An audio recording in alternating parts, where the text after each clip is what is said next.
நாங்கள் நபி அவருடைய காலத்தில் பள்ளி வாயிலில் உரட்டி அதே நேரத்தில் இறைச்சி இவைகளை நாங்கள் உண்ணக்கூடியவர்களாக இருந்தோம் என்ற ஹதீஸை நாங்கள் பார்க்கின்றோம்.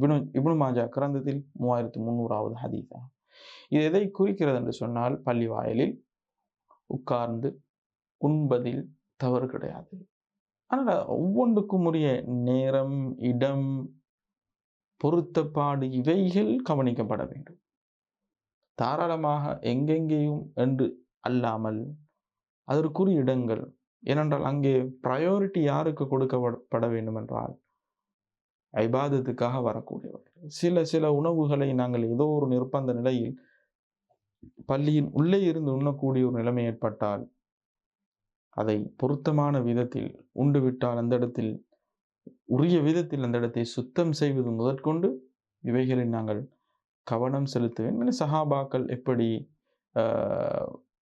பள்ளி வாயிலில் நடந்து கொண்டார்கள் என்கின்ற இந்த அனைத்து பாடங்களும் பள்ளியை பற்றிய ஒரு அழகான தெளிவை, விளக்கத்தை எங்களுக்கு வழங்கக்கூடியதாக இருந்து கொண்டிருக்கிறது.